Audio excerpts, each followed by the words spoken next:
Welcome to the Ladies Show. We have our special guest, Dr. Arkadie. We have our returning panel, Jonna. Another special guest, Deirdre. And of course, a returning hostess, Talia, and myself, Zandria. We're so excited that you guys are here with us again. We're back for the third season. And we are excited to share with you and get right into our topic. So we talked to a lot of you. A lot of you emailed us, commented, and one comment that kept coming up, what topic we should cover, was sisterhood, and specifically in the Black community. Okay. So I'm excited to dig into this with you guys today. I'm excited to dig into it with you guys today. So, sisterhood, according to the definition, there are multiple, so I pulled one that I did like off the dictionary. It said an association, society, or community of women linked by a common interest, religion, or trade. So I'm curious, ladies, what is your definition? I'll start at the end of the table with Jonna. What is your definition of sisterhood? My definition would be someone who is close to you, female, close to you, not by blood or DNA necessarily, but that you trust implicitly, not only with all your business and your personal things, but you trust them with your heart. Oh, yeah. Yep. You know that your heart is safe. It's like the family that you get to pick. Absolutely. Right. Yeah. What do you think, Deirdre? I agree with that 100%. I would add a little bit of, I think the bond between two women in terms of, once again, revealing a lot of stuff, but also accountability. Because a lot of times you want the truth. Right. You know, and your friends sometimes they'll go, okay, that looks good. It's like, But you want to really get the accountability, but also on a spiritual level. Yes. Because you want someone that can pray with you, and someone can say, hey, that wasn't cool. Okay, we want to talk about that and look at you. But that's the bond that you would have, and that's very difficult to get. Yes, so, and when it takes a long time to develop, once you get to that point, you can appreciate that sisterhood and that togetherness and that love and everything like that. So I love it. Yes. Dr. Arkadie? Well, these ladies, I mean, they gave excellent definitions on sisterhood. What more can I add to it? I would say, when I think of sisterhood, I think of a sense of community. I think of a group of individual of women where you can be open and vulnerable with sharing yourself with, right? So when you're vulnerable with people that you know you can trust, and the whole goal is that we're here with each other. And whatever I need to do for you and to help you, I'm going to do that, and vice versa. So it's a reciprocal relationship that you have. So that's what I would add to when I'm thinking about sisterhood. Yeah. That's really good. I know. I love all those definitions.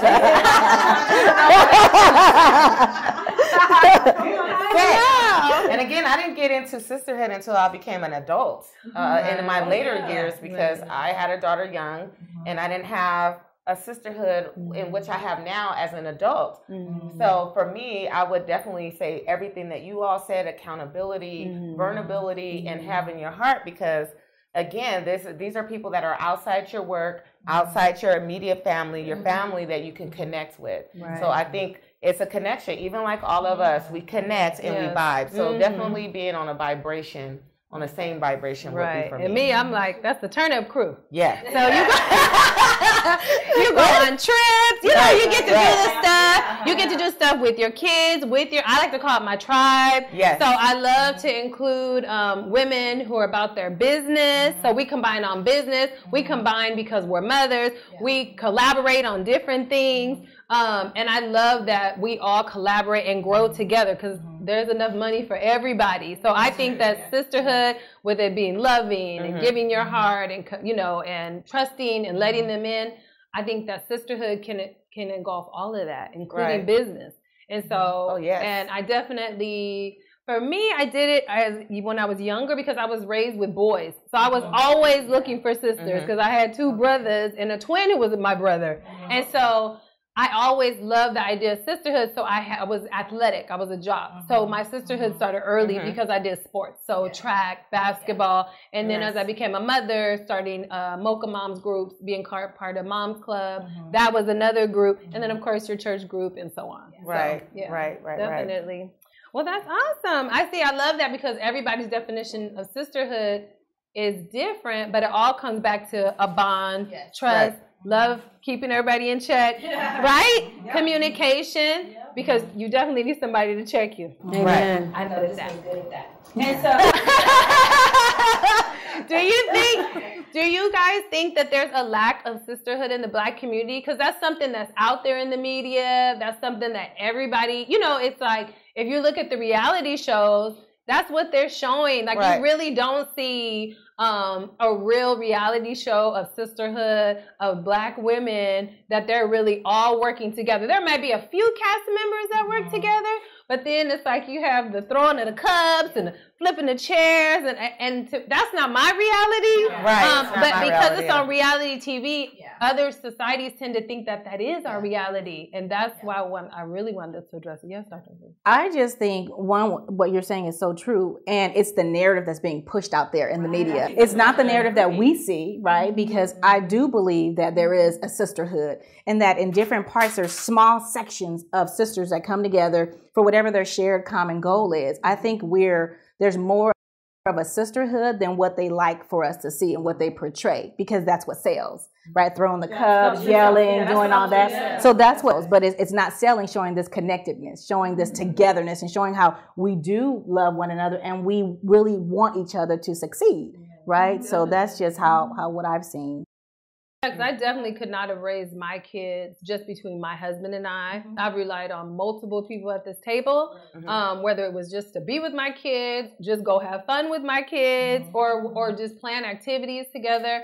So you have to have that tribe. And that's how it was when our parents were growing up. Yes. Right. Like grandma was there, aunties helped out, neighbors helped out if needed be. It was never just mom and dad, and I think we've lost that with our elderly generation, which I think is a real loss for us, because I was actually raised with my grandparents, which is priceless for me. Right. Yeah. So I just think that it's hard being in the world alone, and you have to have that tribe and that community, and they're not showing that. Right. They're not showing that. They're definitely not showing that. Yeah, and that narrative drives me crazy. It drives me crazy. I don't even know how people sit and watch it, but again, they don't want to show sisterhood on a good vibration, because that doesn't sell. Everybody needs a little drama, but I think they have a tendency to take it overboard. Yeah. And unfortunately, because we consume that type of media, we will act like that in our own homes, our own settings, and it can be very frustrating. And it's showing our kids madness.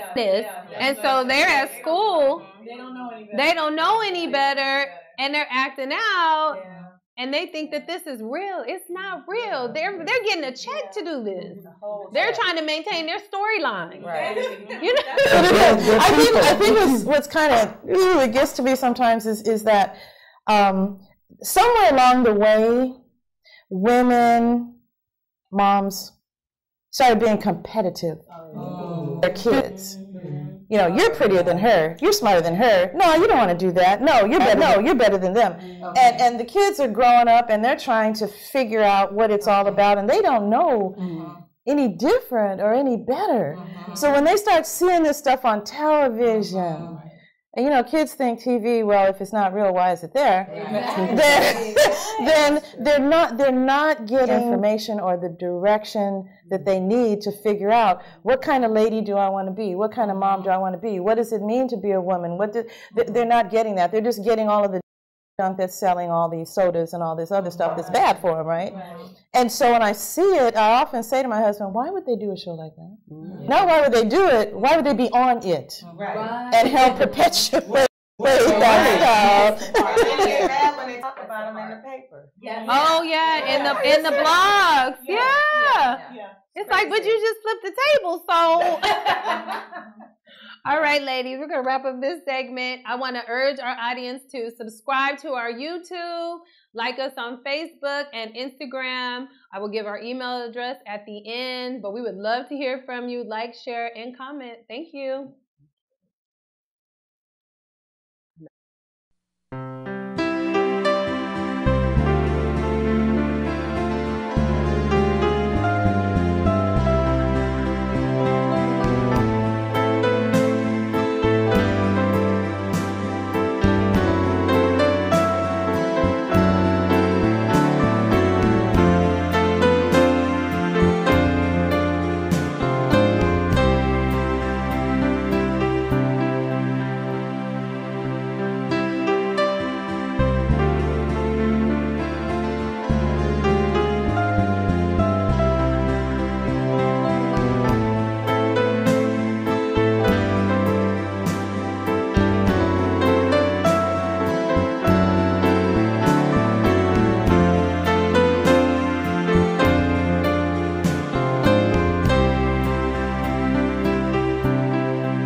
Welcome back. We're here with Jana, Deirdre, Dr. Arkadie, Talia, and myself, Zandria. We are now going to talk to Dr. Arkadie from a psychological standpoint because that is her expertise. Well, thank you. Thank you so much, Zandria.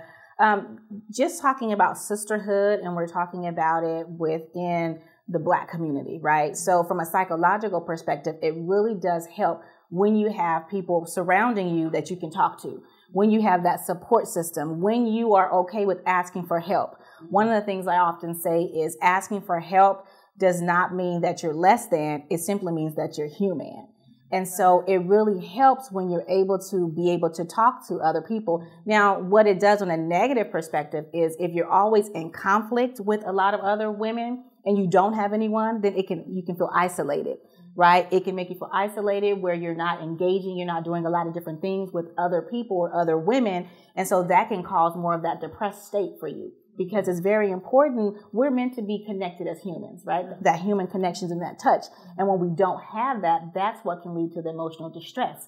And so it's very important to make sure that we have a network of people. It can just be one individual whom we can go to and we can talk with, that we can share things with, that we can engage with, because that's what's going to help us with our mental wellness. And the whole goal is to be mentally whole, right? To have that mental health and mental wellness. And so when I'm going to go back to, and I want to bring the topic back up, but when we're talking about what we continue to see on television, perpetuating just this backbiting, this negativity, this where it's conflict, right, going on. So then what can happen is the person that's seeing that thinks this is how it's supposed to be. This is who I am. This is an indicator of me, right? That's what they see before them. And so then that can make them try to perpetuate that same thing. And then it can prevent them from trying to be close to a sister, trying to be a friend. Well, I think we're supposed to be negative. So when I see someone, instead of me being able to greet you and say, how are you doing? I may look at you kind of sideways and go, well, okay, what do you think? Instead of me being able to go, you know what? I love that pink that you have on. You are rocking that pink. I go,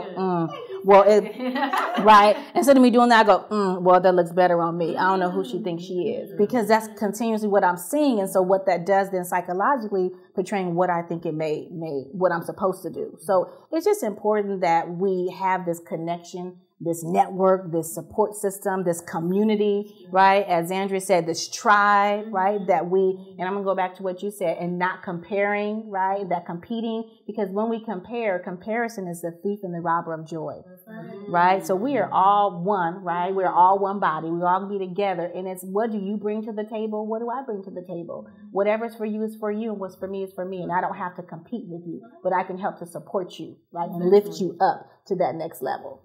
But wouldn't you say that's, I think a lot of times we as women, that's why I added the spirituality to it, in terms of sometimes women can be petty, and we, like you said, look at each other. You make a choice as to how, if I see a beautiful woman, it doesn't mean anything else that she's more beautiful than I am. Why can't I compliment her? Why can't I say, hey, that's a beautiful dress? Or why we have to train ourselves spiritually to be what God wants us to be. And that's open, that's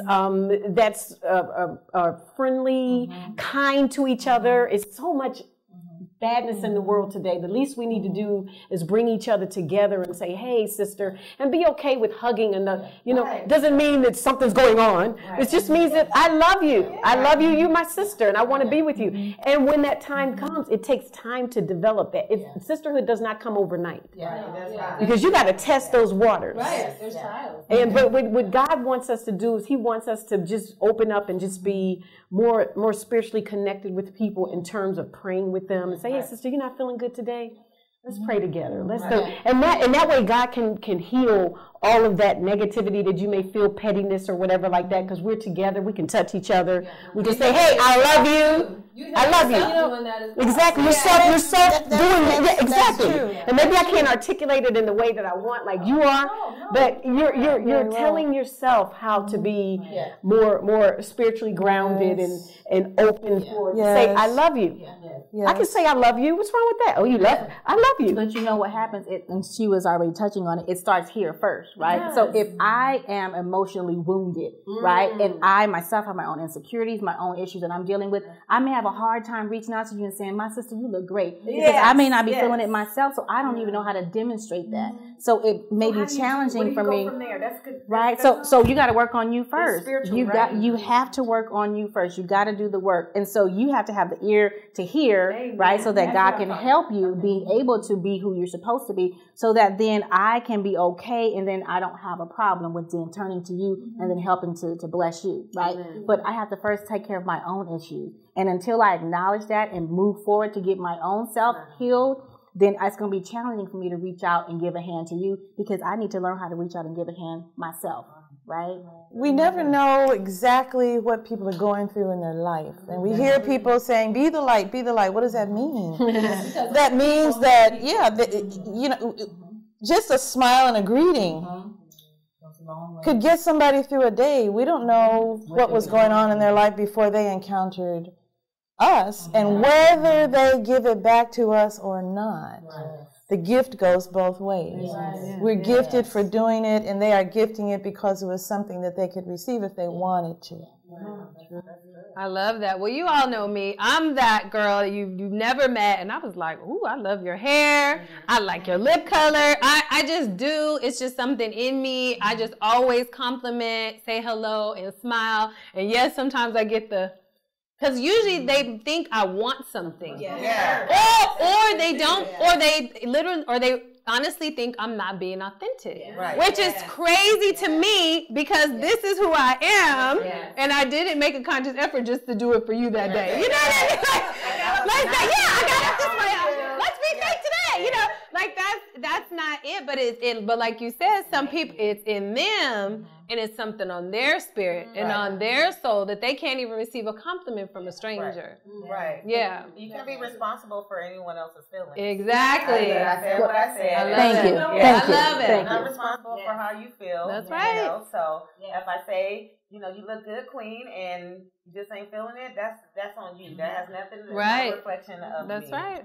That's right. So you have is over yourself. Your own thoughts, which impact your feelings, and then your actions on what you do. Absolutely. But I like something that you said, Zandria, which you're saying, that's just me. Like, I say hi, and people go, what's wrong with her, kind of thing. And it's unfortunate, because I think also you look at geographical location, right? So my family's from the South, and so you greet everyone, right? If I'm walking outside and my skirt was up high, an older lady I don't know would say, baby, take that down. It looked a little too bad, right? And you wouldn't take offense to it, right? But you would just do it. And so you greet everyone. So when I would go and I would say, hi, everyone, same thing. What's wrong with her? And they give you kind of a look. And I've had people at work say, you can't be that nice. You can't always be that happy. And as they got to know me, they're like, wow, you're real. They're like, you're like this every morning. Right.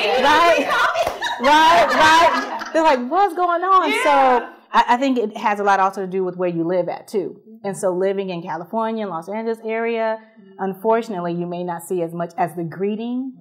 They're just not used to that with regards if you go back south in other areas. It's just what you do. But my mom was like that. So I was raised watching my mom speak to any and everybody. And she is still like that. And she's still like that. She volunteers at a shelter every weekend, end up taking the lady to get her nails done. They went to lunch, just met her, and the lady had the time of her life. But my mom is an angel on earth. And so I've watched an angel all my life. So I don't know so I don't know. That's been my example. So that's why I am. So you're very fortunate. Right? Very blessed. Yeah. My mom would go into the grocery store, come out, and you thought this was her friend, and she just met her. So yeah, she's very talkative. Everyone knows her. Oh, Sister Frida. I know Sister Frida.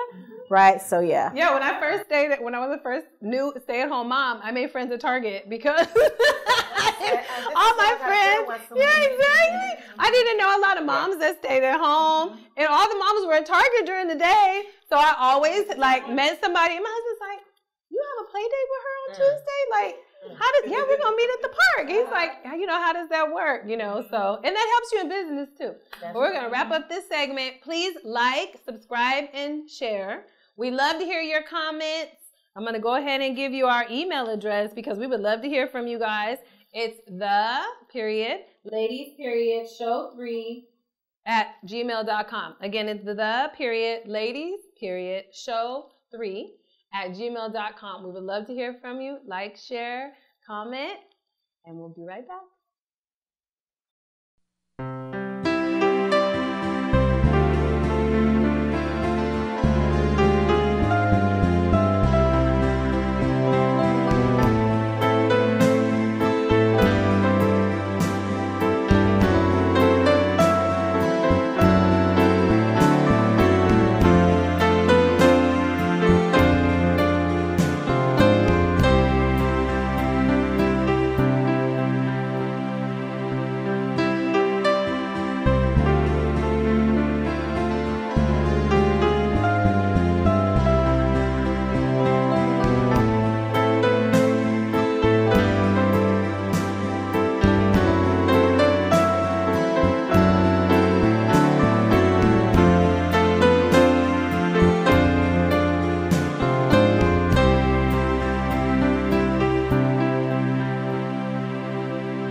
Welcome back to the Ladies Show. We're here with Jonna, Deirdre, Dr. Arkadie, and Talia, and myself, Zandria, and we've been having a very spirited conversation about sisterhood. And I just want to talk to you ladies about what is your sisterhood now in life, now that we're, older, more mature. You pick different people at different stages, right? Like some people that were your sisterhood in high school are not your sisterhood now, like for myself in my 40s, right? Or even just along the path of becoming a mother. I'm 41. I'll be 42 in a few months. Thank you, sister. Thank you, sisterhood.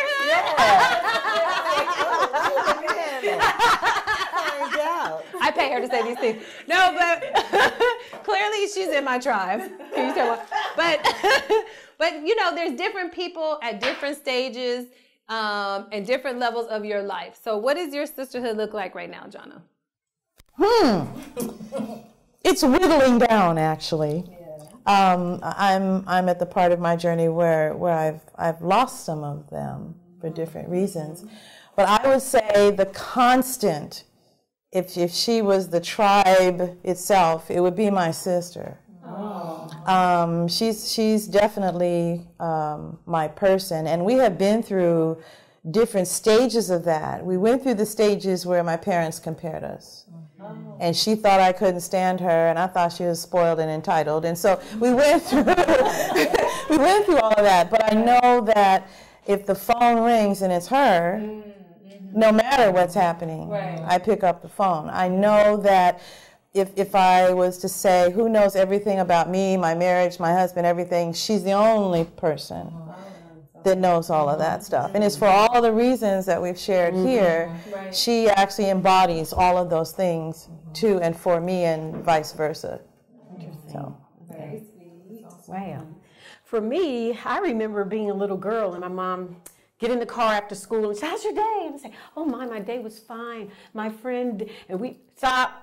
What? Your friend? Who's your friend? You never talked about this person before. Who's your friend? I was like, but Mom, it's just a friend. It's just a friend. Why, just let me keep my conversation going. She said, no. Look, a friend is a friend. It's earned. You don't just call everybody your friend. I said, well, what am I supposed to call? Your classmate, your associate, your whatever.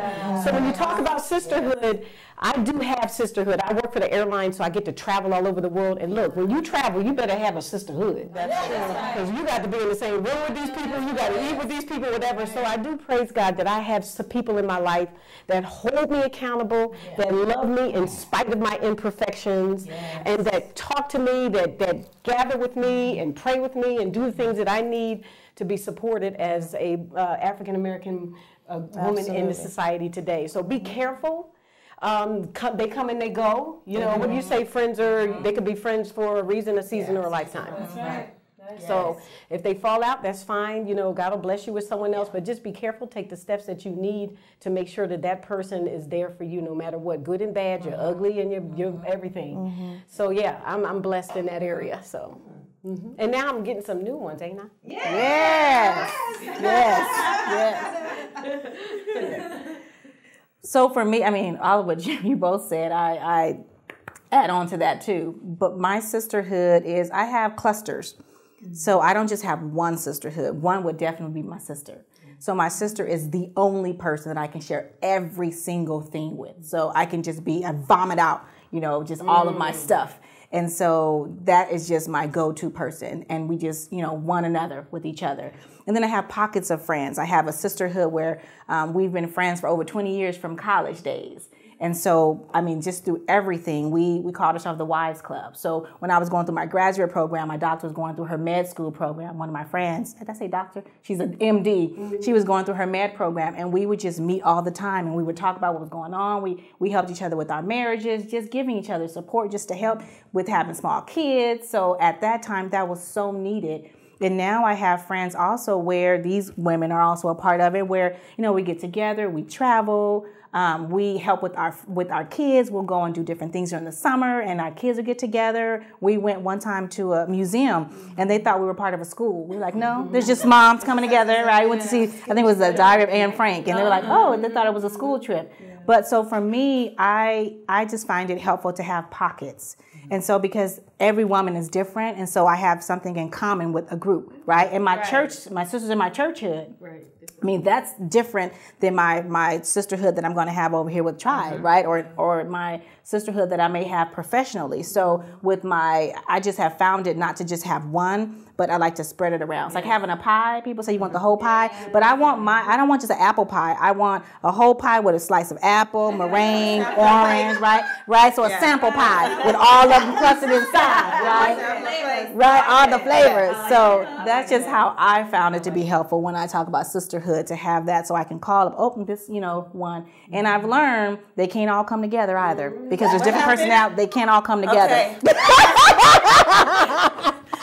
Different personalities. I have learned that the hard way. Different personalities do not mesh well or blend. So I've learned that it's okay. And it's okay. It is okay. And the interesting thing is, and I'll give it to you. The interesting thing is, what's funny is I found myself where I'm friends with two people who can't stand each other. And I go, that's weird, but I can get along with both of you guys. Like, I don't see that in either one of you guys. And so, I'm friends with two sisters. That's the hardest thing ever.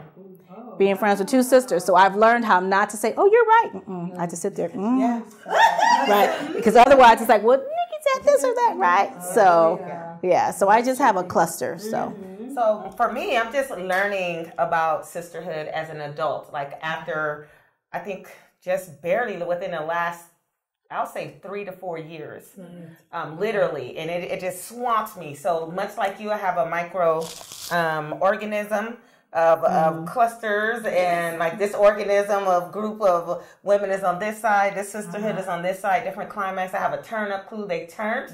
I could take them to, the club, and they don't mind if I twerk, versus I'm trying to tell y'all, versus my spiritual sisterhood. Right. I'm not going to be churching all, twerking all up in church.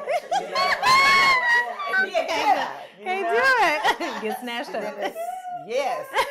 And I have to, going through this journey of sisterhood, I have to recognize toxic sisterhoods. Yes. And let me tell you, I have to learn the hard way to not be a people pleaser, and to be okay to say, no, I'm not comfortable with what y'all got going on. Y'all good? Or where it's so toxic that it's almost an abusive sisterhood. So I've learned to stay astray from there. So, but again, with experience in life, I've learned that sisterhood is necessary for life. It's necessary for me to breathe, because even people may want to be alone, but at the end of the day, you do, as a human being, have to have someone to lean on at some point. At some point. So, and I'm the same way. I'm the sampler platter. So I love to bring everybody together. Doesn't always work out. But for the most part it does. Because we're all grown women at the same time. I don't necessarily have to like you to be at the same party as you. As long as we respect each other, and as long as we have that understanding, it's all good in the hood. It's all good. So I've learned that we can be in the same space and be mature enough to be in the same space. I don't particularly care for you. You don't particularly care for me. That's okay. Everybody's not meant to get along. When I was younger, I thought everybody was supposed to like everybody. Everybody was supposed to get along. No, it's just not going to work like that. Some people aren't right in their heart, in their spirit, or they're just toxic. And I don't want to absorb that at all. Right. Or you just have that one girlfriend that all she does is come and spill on you and spill on you and spill on you. And then you're feeling down or snapping at your kids and you don't even realize how it's really affecting you because you're so worried about her and her situation. Sometimes you just have to, you can still be there for them, but you have to pull away. You know what I mean? When it gets too much, like, let me call you later. Don't make it your priority. Yeah, don't make it your priority. Okay. Because you start to take it on and try to be Captain, I'm going to save my friend, you know, instead of the other word. Yeah, and then it takes your mood down and starts to affect your life, and you can't do that. But like I said, I grew up with boys, so I love having a lot of different women in my life of every walks of life. So I have business groups. I have a tribe that's a personal group. I'm part of different mothers groups. I'm also an activist in my community. I am part of the tribe. And so I'm always helping and networking. That's another big group I'm part of. I love to hook up my girls. Like, if I know you can do it, no, I can't do it, but I know somebody who can. And a lot of people come to me to connect them for whatever it is, whether it's construction, psychology. So I love to meet with different people. And we may not all be in a sisterhood, but we're in a networking sisterhood. And at the end of the day, it's all business. So I've learned to separate business and personal. And sometimes they come together, which is fun if everybody's ready for that collaboration. I get a little territorial about my sisterhood sometimes, though. Yeah. Like, no, she's my It's true. It's hard sometimes to share. And sometimes I do have to check myself because I'll end up introducing someone and they hit it off more than you ever. Well, and you know what? It's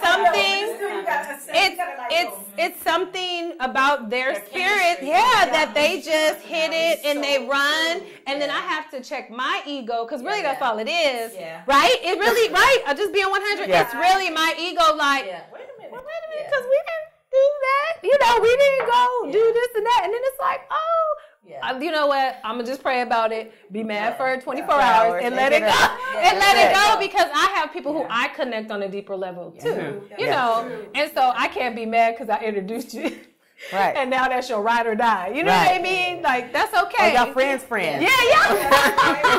At least that's the conduit. Yeah, no, they do.